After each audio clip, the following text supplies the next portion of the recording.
Good afternoon, everyone. Now that there is a good amount of interest to understand what the entire PMP training is all about, we have taken the opportunity to give you a view of all the key objectives under each section. So moving on to the training content once again. About PMI, this is what we covered last time. We have covered everything about the exam. We have covered how to apply and how to use the training for the CCRS or the claiming the professional development unit. So everything about PMI is already covered. In the upcoming sessions, we have the sessions that are listed below. Essentially, the project management framework, project lifecycle and organization, project integration management, project scope management, project time management, project cost management, project quality management, resource management, project communication management, risk management, procurement management, stakeholder management, and professional responsibility and ethics as the various sections that we will be covering over the next 16 to 18 sessions. Now, going into detail about each of these areas, we will take the project management framework. In the project management framework, you will learn about what a project is, what is the definition of a project, and what are the key characteristics of projects, and how projects differ from operations.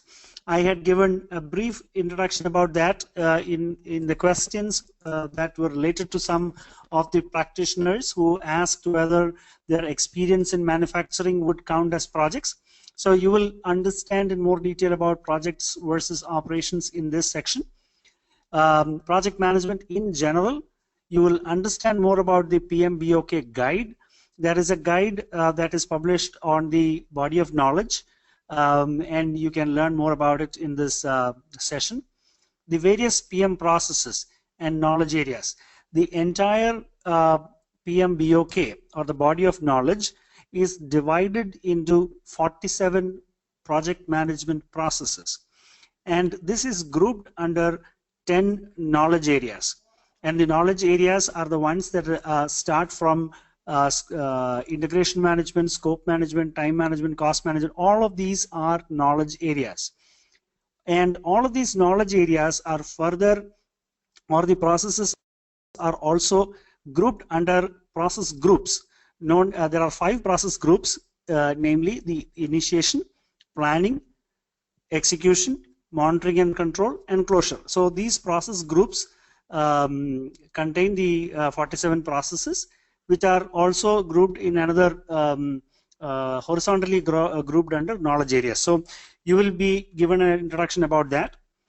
The key difference about programs and what program management is, portfolios and portfolio management. I briefly touched upon the topics, but we will go into further detail in that.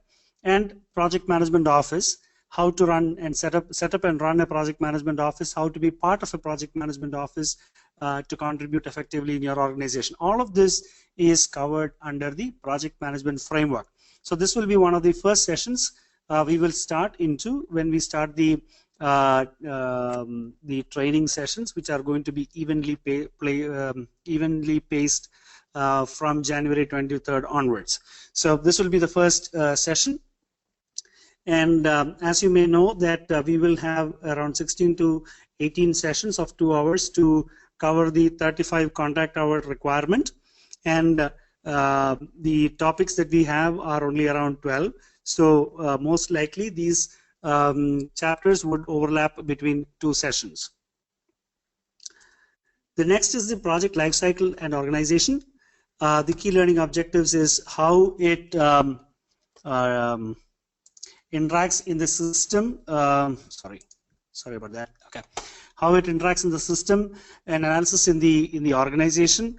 What are the organizational systems, structures, boundaries, roles of users, sponsors, stakeholders, all of this within and outside the organization. So a project is executed not in isolation, but it is usually embedded within an environment which is already in place. Typically, this would be an organization. In some cases, like government projects, it may touch multiple organizations and multiple stakeholders in a particular locality or different localities. So it becomes extremely complicated. So from small projects to very large projects, the life cycle and the organization is pretty much the same. It's only the scale that differs. You will be able to recognize the various phases of a project life cycle and the various in the context of specific areas, knowledge areas, or in interest groups. We can look at the projects depending on the interest of the group. All right, so we will try to give touch upon some of the industries that are relevant to you, making the interaction or the training much more useful and close to you. We will be discussing the 5 project management process groups and how each occurs within each project phase. So as I mentioned earlier, each project, the project management processes are grouped under 5 process groups, namely initiation, planning, execution, monitoring and control, and closure. So we will be giving a clear idea how it applies in various phases of the project. The project-related procurement of products, services, etc. from external organizations is also important and integral, especially in large projects, and mainly in civil projects and extremely large-scale projects. You will see that much of the non-essential services are typically outsourced to other companies, and how it all plays together is part of the project lifecycle and organization. The specific examples in GIS industry, GIS we can take, or if it is relevant in other industry that is important to you, we can make suitable customizations. The project integration management is the next area. This is one of the knowledge areas. Till now, what I have mentioned is basically introduction to or a general overview. From project integration management, we enter the knowledge areas. There are 10 knowledge areas. This is the first of those. The objective of project integration management is to give an understanding how the project management knowledge areas interact and how these processes interact between various process groups, various stages, if I may, like planning, execution, monitoring, and control, how it interacts together, and how one change at a particular point influences a corresponding change, or how it cascades down the project steps is decided in the project integration management. For example, as part of project quality assurance, there are certain observations made by the quality auditor. How do you make sure that it reflects in the other areas like cost management, scope management, etc.? So all this is typically covered under the project integration management. Sorry. We will also cover the project plan execution, how it interacts with the project planning phase. You will see that every phase, the processes move from initiation to planning, from planning to execution, from execution to monitoring and control, and to closure. In this, the most important thing is that monitoring and control is something that occurs across all the 5 across all the 5 process areas or process groups. So monitoring and control is an exceptional set of processes which continuously monitors the performance of the project, and you will see how that influences the project integration management in this section. We will also briefly touch upon how software can help you in project integration management. You will see a lot of products that are available in the market which allows you to automatically view changes that are made in one part of the project. For example, if you look at a requirement specification management software. What it will do is it will help you build a traceability metrics with your test cases. So whenever there is a change in requirement or a scope is modified using a change request, the software will automatically alert you on the redundancy of some of the test or quality control processes that you have put in place. So such software, how it can assist a project manager in doing his job better, we will briefly touch upon that as well in the project integration management.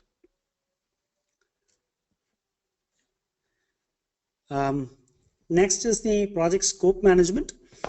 This is where typically you collect the requirement for the project in detail, and as you can see in management, it is not just about collecting requirements, but it is about managing scope. So one difference in project management that I usually urge the participants of any training is to view it from a different perspective.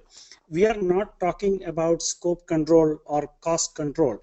We are talking about managing scope or managing cost. So it is more about the management aspects that are important and what are being discussed here. How to go about managing scope. It is not about ensuring that scope does not change. It is about dealing with the situation when the project scope changes. So I urge all participants to look at it from that perspective. This is more about managing all these specific areas like scope, time, cost, etc. And you can see that there is a set process or a set steps in executing this to be successful. The planning processes are followed by the execution processes, and you will see that some of the the knowledge areas have processes that cut across multiple process groups. So depending on the type of process or the knowledge area that you are dealing with, you will see how it plays out throughout the project execution. So it also has, in scope management, we will define the processes for developing the project scope statement using a project charter and a preliminary scope statement. So when you must have all come across situations where you are requested to start a project without being given a clear view of what exactly the management is looking for in the execution of the project. So you will be able to deal with such situations by having a project charter and a preliminary project scope statement. So we will discuss about the importance of that, how you can use that in your day-to-day project execution processes to manage people and stakeholders by getting as much of the scope or understanding defined upfront. So again, it touches upon the scope verification, how scope is being defined and controlled, and some of the scope management, the scope creep. Typically what happens is, as you execute long-running projects, there is always the risk of scope being modified and new requirements being added into the existing set of requirements. So how to deal with scope related problems on projects, etc., we will discuss on that. The next knowledge area is time management. This is usually even very junior project managers are required to manage time very well. So if you look at the complexity of the various aspects in project management and how a project manager moves in his project management career, you would see that typically the project manager is initially given responsibility for scope management, time management, resource management. Then as he matures or maybe gets more experience, let's say 1 or 2 years, he will be given additional responsibility of risk management, quality management, cost management. And for again, after 2 or 3 years, he will be given more responsibility, including communication management, stakeholder management,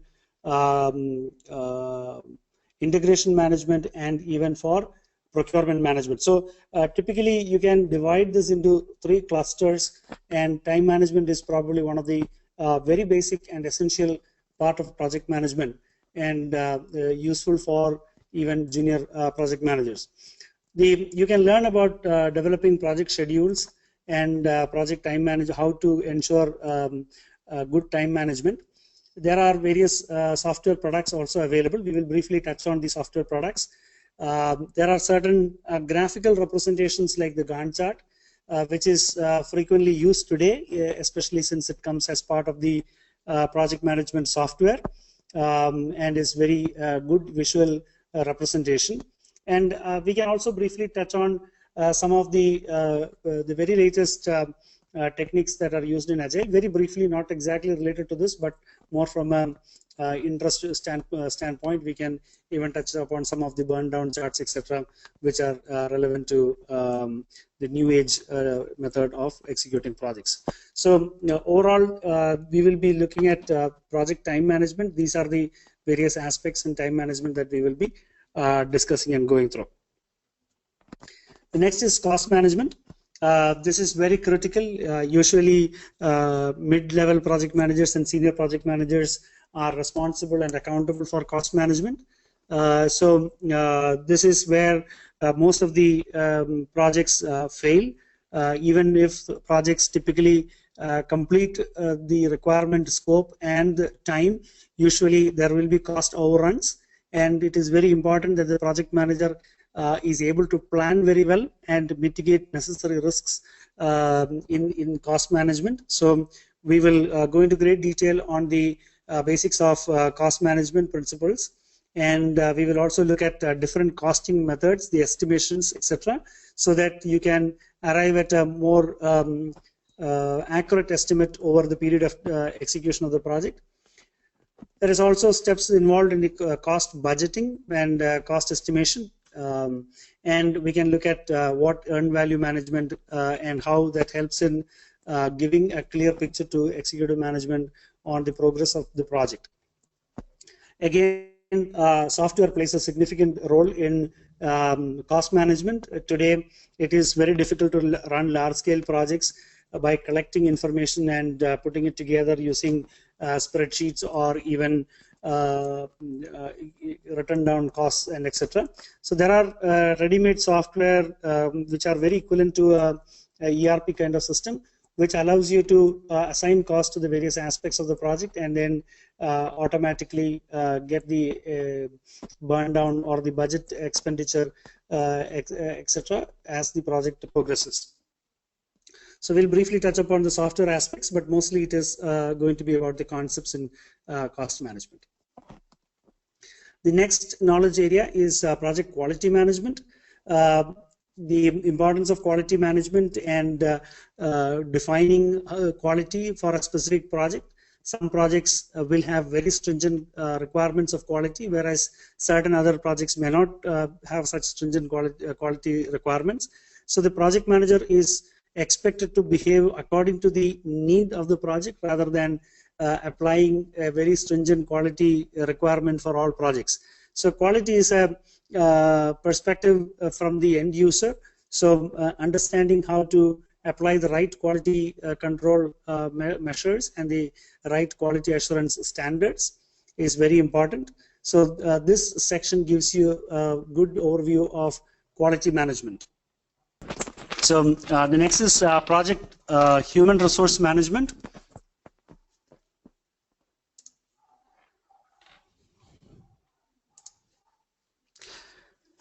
The HR plays a critical role, and as we know that ensuring the successful execution of projects involves having the right people on the team.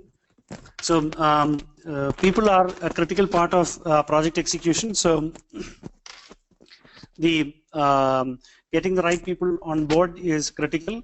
In some cases where people need to be trained, all these plans in terms of risk mitigation, ensuring that people are available continuously throughout the projects by making sure that the team members are motivated and are able to work together is a critical part. So we will go into some of the detailed practices that are practices and recommendations that are in the market regarding resource management.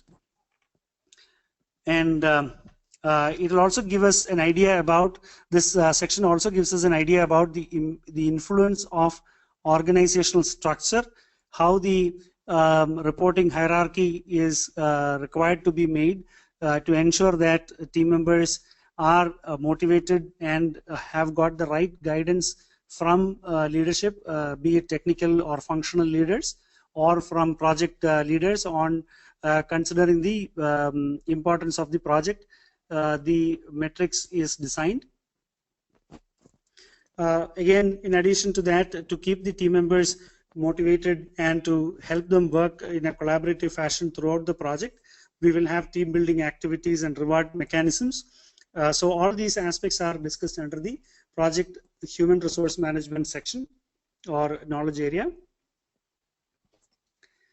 The project communication management is all about making sure that the project progress is properly reported to the various stakeholders. And if you look at a typical project manager's time spent, you would see that 80% of the time is spent by the project manager in communications, in ensuring that people understand the progress of the project, people understand the expectations, especially on large projects where there is a lot of people working together. There is always scope for communication gap to delay the project and significantly affect the quality of a project. So it is very important to understand the nuances and the complexities of the project that the project manager is dealing with, and to make sure that adequate time and measures are taken for communication to seamlessly flow between various departments that are participating in the execution of the project. And all of this is covered under the communication management. Today you will see that there are a lot of methods and technologies that are available to ensure timely communication is sent across. For example, there are certain integrated application development or product lifecycle management applications which automatically send communication and updates about completion of various stages to the next team that is expected to work on it. We can briefly touch upon some of those software products that are available in the market that enhances this ability. And this shows how much importance communication plays in the execution of a project. And as I said earlier, a project manager is expected to spend almost 80% of his time on communication. The next section or the knowledge area is risk management. An experienced project manager understands the value of risk management. It improves the predictability of a project.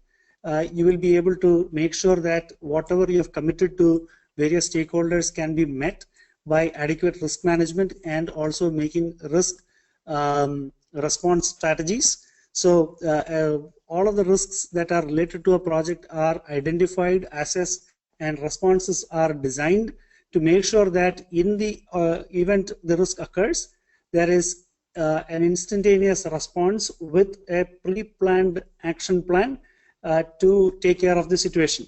A very basic aspect of risk management that we all experience in our lives is the fire exits that are available in large buildings. In multi-storied buildings like apartments and office complexes, you will see that there is fire related activities that are being done. For example, they also conduct drills or fire drills, which will ensure that the people who are occupying in that apartment or the office building is ready and knows how to evacuate the building in the event of a fire. So such kind of preparations are conversant to us in our daily lives. Similarly, for project execution, it is very important that risk management practice is executed properly, so that all the potential risks are identified and mitigation strategies are created. So you will learn much more about risk management in this section. The next is project procurement management. Typically, large projects procure a lot of these services or products from various companies and integrate it together. if you look at very large construction companies, they will take and execute only what are core to their skills. Whatever is peripheral or non-core areas, they typically outsource to smaller companies who are partners or vendors to the primary contractor. So in such scenarios, the project manager has to work significantly with the procurement department, and especially in such cases, you will have large procurement departments. In smaller companies, the project manager may have to execute all the aspects of procurement.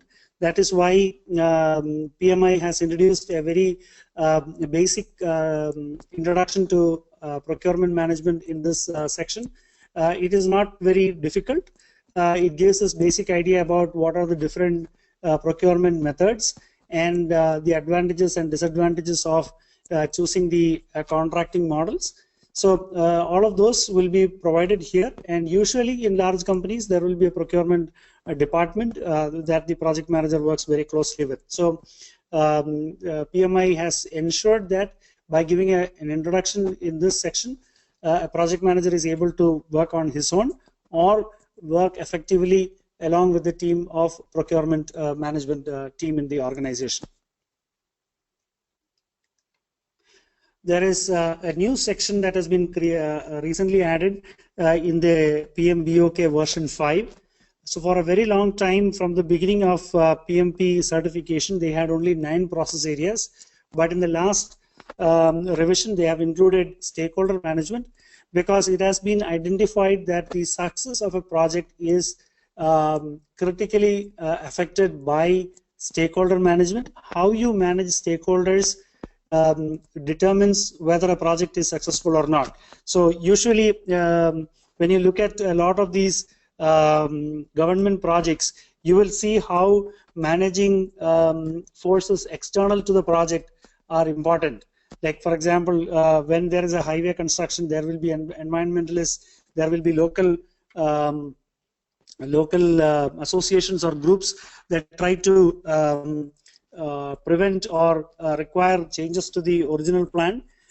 It is very important to make sure that the stakeholders are identified, stakeholders are weighted according to their influence to the outcome of the project, and adequate management strategies are developed, and stakeholders are controlled and engaged throughout the project execution. So by identifying the importance of stakeholder management, PMI has helped project managers to take a formal approach to managing stakeholders. So this is a new addition to the body of knowledge, and very important addition. It has got a lot of new questions coming up in this particular section. So for those who are aspiring to take the PMP examination, should look at it, take a closer look at this stakeholder management.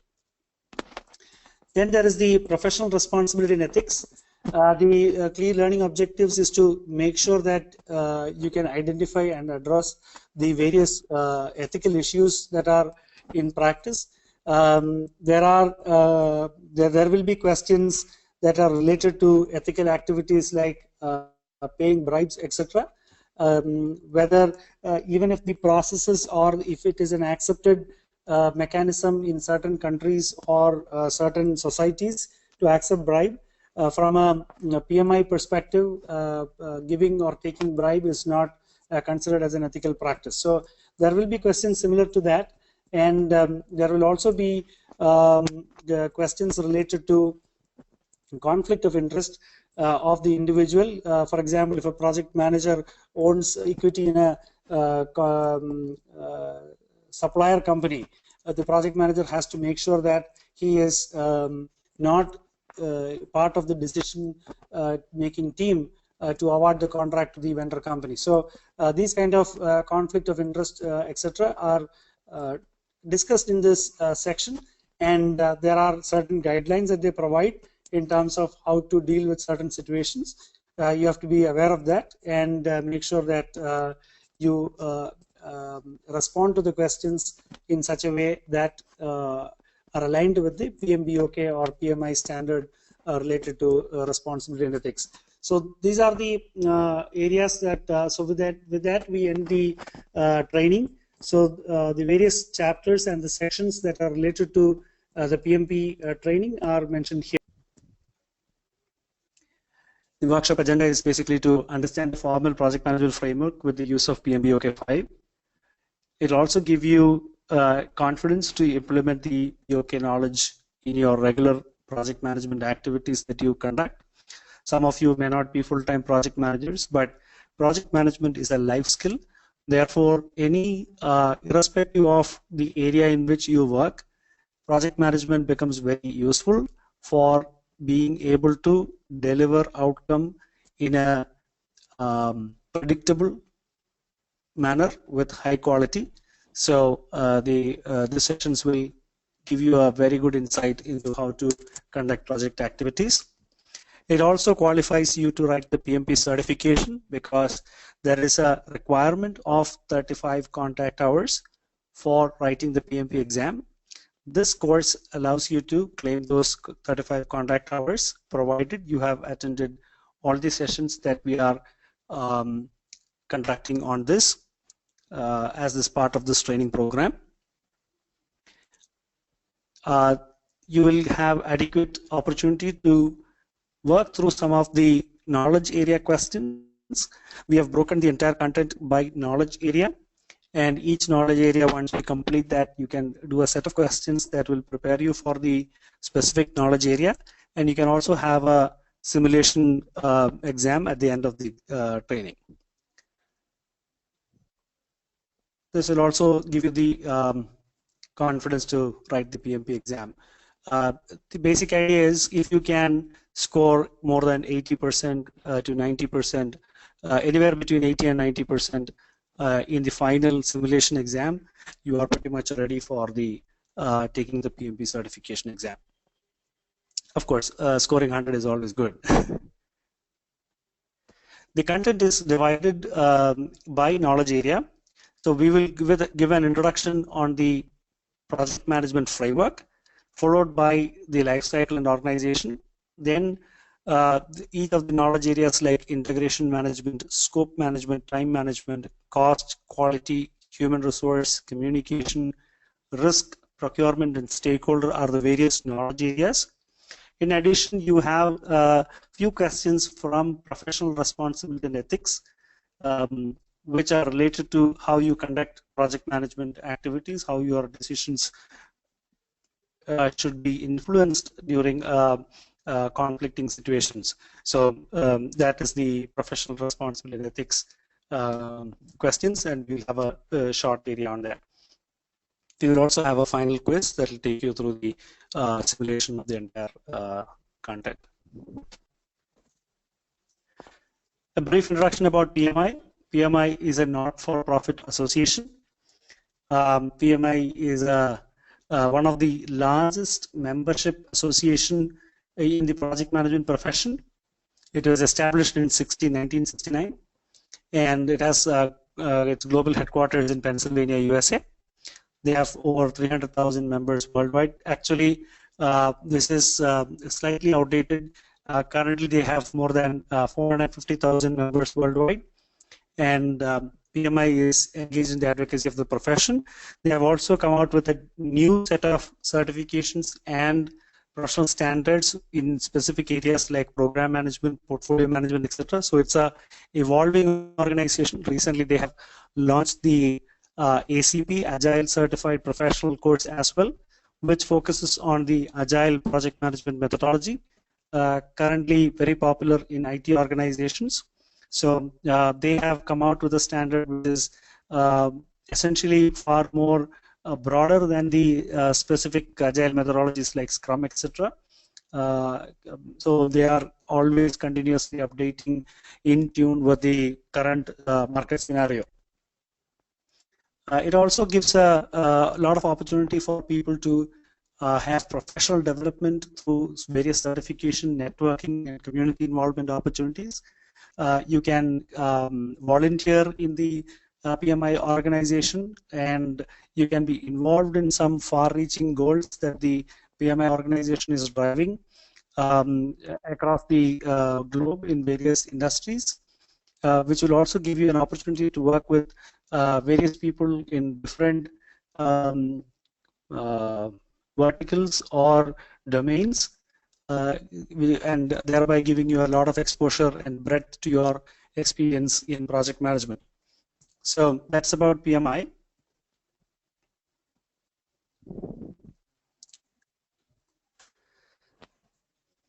Again, slight continuation on that. It has around 400 organizations participating in a group building plan. It has 250 PMI chapters. They've got 30 special interest groups. Special interest groups are groups that are highly domain specific and specific to certain industries. So typically you would see in PMI's special interest groups, you would see members from the civil, construction, or government practice. These are the way you do project management for government projects would be different from slightly, or would require certain skill sets that are beyond what the standard PMP certification training provides. So a lot of people who are involved in government projects get together in the special interest group and discuss their challenges and connect with each other on those platforms. It is one of the most widely recognized certifications, and you can get more information from pmi.org. A quick question. I hope everyone is okay with the speed at which I am going across the slides. Request you to raise your hand or give suggestions if I'm too fast. So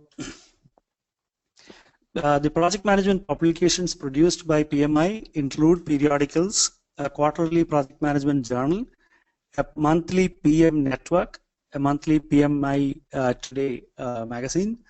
They have a lot of other project management focused publications in the form of books, which are available on PMI online bookstore.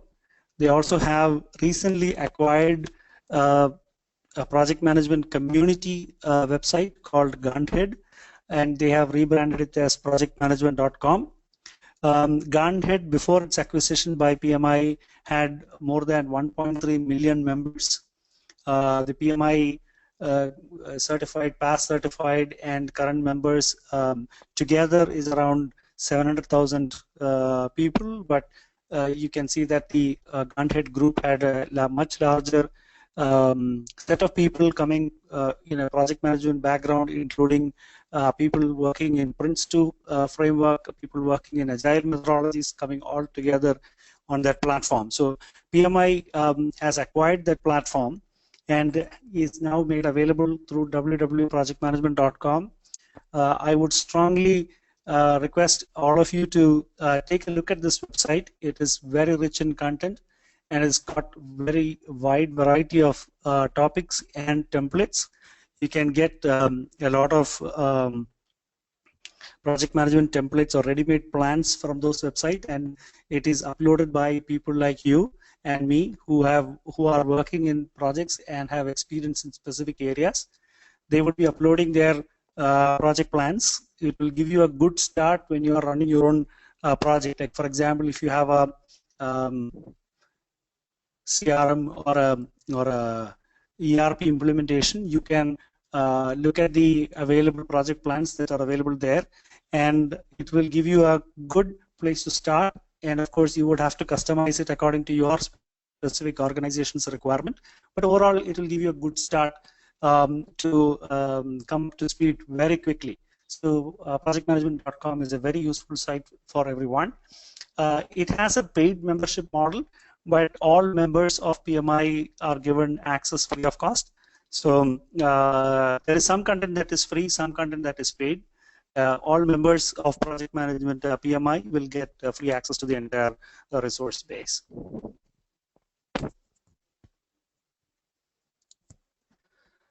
Some of the certifications and credentials from PMI. You have the PMP certification, of course. Then you have got CAPM, which is mostly for young aspiring project managers with very little or no experience in project management. It is called Certified Associate in Project Management. Then you have the Program Management Professional, PGMP. It is for mostly for very experienced project managers who are used to running large projects or programs. Typically, you would see large programs being run in very large organizations and especially in government. So the experience of running the programs will be useful if you are doing the project, the program management professional. There is one certification that is not mentioned here. It is not very popular. It doesn't have many certified people. It is the portfolio management professional, which is even one step above the program management. Multiple projects form a program, and multiple programs form a portfolio. So it is like the portfolio of a minister.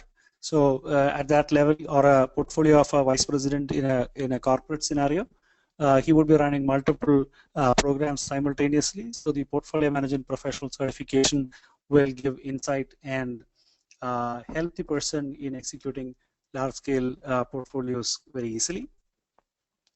You've got the PMI scheduling professional, which is highly specific to people who are looking for certification or excellence in scheduling. Scheduling is a critical part of time management. Therefore, a deep understanding of that is also very useful for certain kind of people. There is a risk management professional. Risk management is becoming a very important certification or an area today, because every project, the success or failure of a project is usually determined by the risk management. So risk management has got a lot of potential. You've got the Agile Certified Professional ACP certification, also from PMI. It is a very sought after certification especially in the IT sector, where most of the projects today are moving away from the regular waterfall methodology to a agile methodology, wherein frequent revisions and frequent releases are made to production. So that is a very popular certification for IT professionals. The eligibility criteria for each of the credentials are different, and can be you can have more details at the PMI website. PMI is truly a global certification, or the PMP is truly a global certification, because the PMBOK is developed by people like you and me who are practicing project managers, who spend their time in volunteer work along with PMI, giving their inputs and spending their or debating experiences that they have to evolve the BOK. If you can look at the BOK, it has been evolved more than 4 times. Now it is the 5th evolution that we have from the introduction in 1984 as a certification program. They have evolved the certification and the BOK. Different practices emerged and some of the practices disappeared. So it is kept up to date by working professionals. Even the exam questions are developed by normal or average project managers like you and me.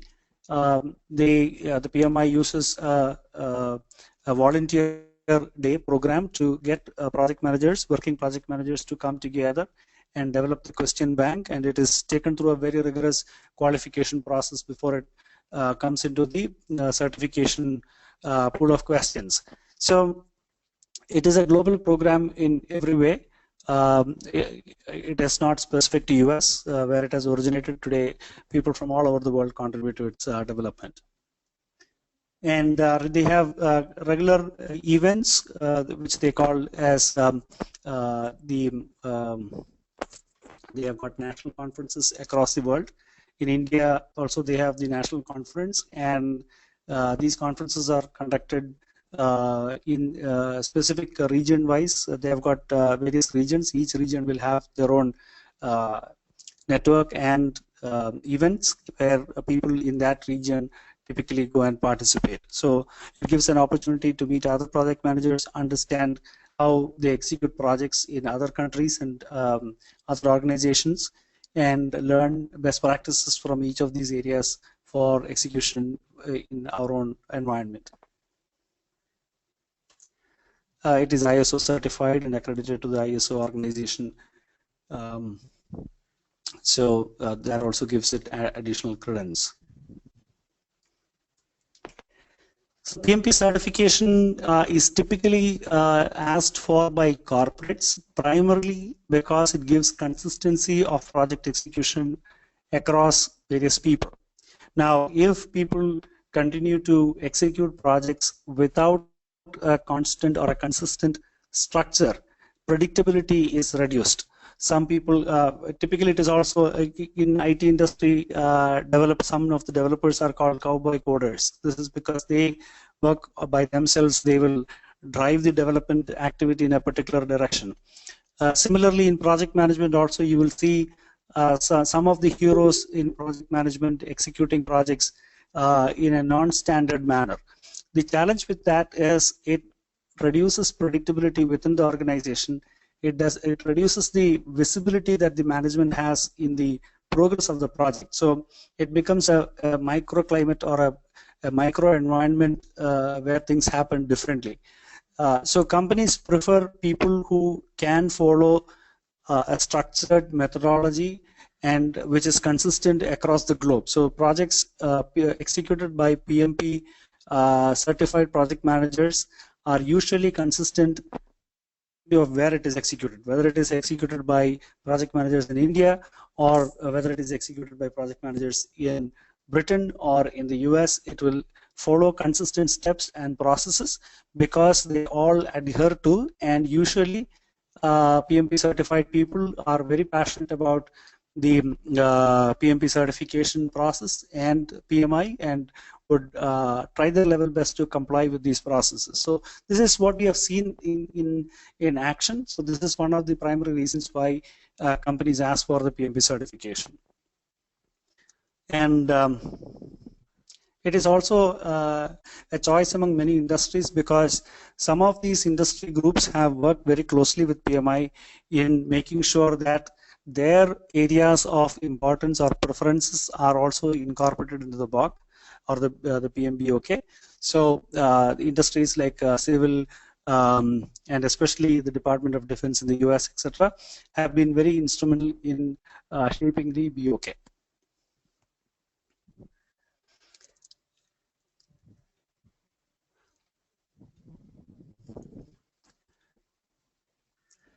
Some of the benefits that people can look at is it provides a professional or a personal recognition on your capability, and when you discuss with different people and they know that you are a PMP certified, they can definitely expect a minimum set of skills and capabilities from merely having that certification. So that is a good thing to have. It also exploits professional advancement in certain companies. Because it aligns with their HR policies of how promotions are considered. It gives growth opportunities within an organization, and it also gives a standardized way of execution. So we have got the PMP certification introduced in 1984. We've got the eligibility as a bachelor's degree or a global equivalent, minimum 3 years of project management experience, and during the period having completed 4,500 hours leading or directing project tasks.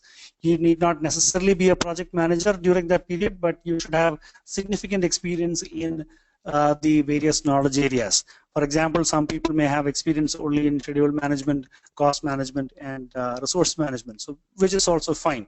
But much of this time has to be spent specifically in those areas. When you fill the application, it has to be as truthful as possible because there would be verifications and audits. So the people who are applying should make sure that the experience that they are demonstrating is backed by evidence. Those without a bachelor's degree or a global equivalent can still appear for the PMP exam. The only thing is that they should have a minimum of 5 years of professional project management experience, and of which at least 7,500 hours are spent in the project management areas.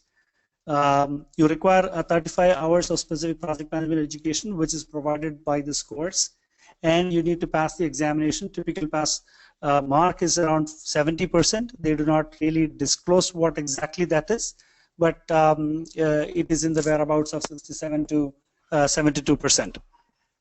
And you should agree to abide by the Code of Professional Conduct by PMI, and these are the requirements for getting PMP credentials. The examination pattern itself is 4 hours. You've got around 200 multiple choice questions. It will be randomly mixed across various process groups. Process groups are between from these knowledge areas. The 10 knowledge areas are grouped as process groups through 5 stages. So you will have to, the questions will also come from any of those areas. Of the 200 questions, 175 are marked. Remaining 25 are actually pre-test questions, which are being assessed for inclusion into the question base. So the 175 questions are marked. You do not know which are the ones for this 25 and the 175. So essentially, you need to make sure that you get at least 70% correct, so that you are in the safe zone for passing the exam. This has to be written in 4 hours, which is 240 minutes. So you get slightly more than a minute to answer each of these questions. So we will go through specific areas on how to approach the exam at the end of the training session. The exam fee is $405 for members, $405. For non-members, it is $565. There are other options like paper-based testing, etc., for people who live far away from the nearest computer-based testing center. So there are certain CCR requirements, or the continuing certification requirements. I understand that there are some PMP certified people. This is specifically for those people and for those who intend to take the PMP certification. After the PMP certification, you would have to make sure that you retain the certification by achieving a certain number of continuing certification requirements being met. Excuse me. Continuing certification requirement met through professional development units, or PDUs as it was known earlier. So I'll just quickly take you through those. The PMI talent triangle focuses on 3 areas. One is the technical project management area.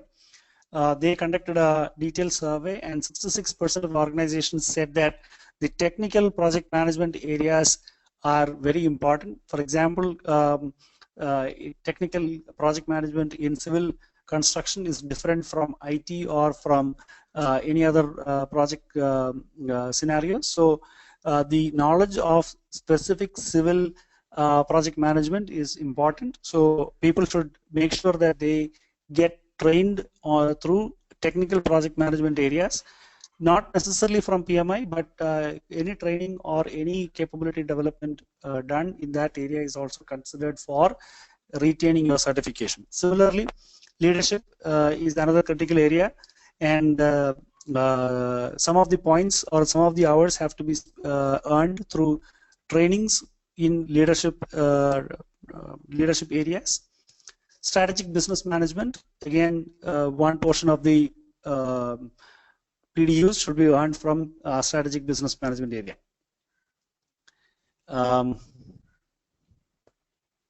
So these are some of the details about it: requirements gathering, techniques, project control, scheduling, some of the technical project management areas. Leadership areas are team building, negotiation, influencing, these aspects. So finance, budgeting, etc. comes from strategic business management.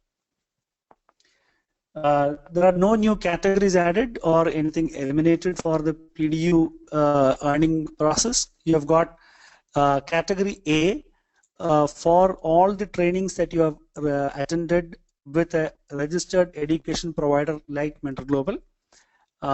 Category B for continuing education. Category C for self-directed learning. You can learn on your own and claim some of those hours as contributing towards the continuing certification requirement. Category D for creating new project management knowledge, volunteer service. Category E and Category F, work as a practitioner.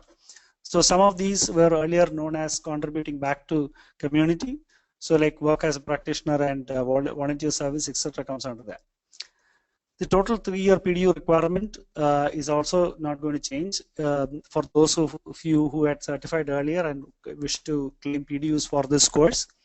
You have got 60 PDUs is a requirement for PMP, PGMP, PFMP, and PMI PBA. That is Business Analyst Certification. Requires 60 PDUs for retaining the certification, 30 PDUs for PMI ACP, PMI RMP, and SP.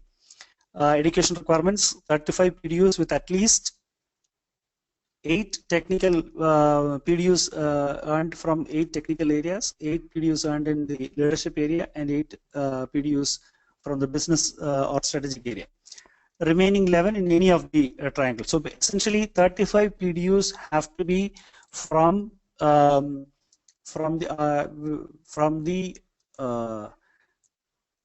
the PMI talent triangle here, as you can see here. Whereas the remaining 25 PDUs can be received as part of working as a professional. So if you are working as a professional project manager, you can earn PDUs for that, and you can also earn for volunteering or creating knowledge in the PMI through PMI volunteer services. There is a VRS service that is available through which you can volunteer and contribute to some of the PMI's activities. So this is how you earn PDUs, and PDUs are relevant only for those who are certified already. For those who are yet to certify, the PDUs do not matter. It is something that you need to earn after your certification. There is a migration process for going into the certification expiration for those of you who are already certified. This is the format. December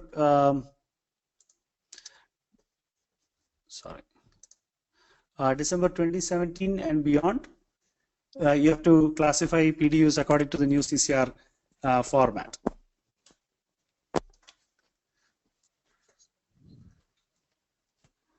And the PMP examination, you need to have an application. The application is taken at random for audit, and the audit will require you to provide contact person's name for them to check whether the person has actually performed what has been claimed. For example, if you are giving an experience of 2 years with a particular organization, if your form is taken for audit, you will be required to give a contact person's name. They can contact for reference. So any audit is not based on any condition. It is a extremely neutral and random act. I have many of the people who have trained have been picked for audit, and they have given suitable responses, and which was accepted for their continuing to the exam. So this will require you to provide educational certifications, endorsements for the projects that you have managed, and the training participation certificate that we provide for the 35 contact hours. The steps for PMP examination is, this is basically a flow diagram of what we had mentioned earlier in terms of whether you have a bachelor's degree or a diploma and having the experience. In case it is, ideally you should become a PMI member, because the membership gives you a slight discount on the exam fee, and you can become a member. It gives you access to the PMBOK. BOK is downloaded with your credentials, so it cannot be shared because of copyright violations. So ideally you should become a PMI member, and then you can download your own copy of PMBOK, and that will allow you to reading the BOK is very important because it gives you a good view of all the aspects. The training course that we conduct is just an explanation of some of the concepts. The BOK will give you very detailed aspects about the certification course itself. So this is what we intended to cover today, because this was just a curtain raiser and the beginning of the session. We will go into the details of the topics and the knowledge areas in the next session. Every hour you spend on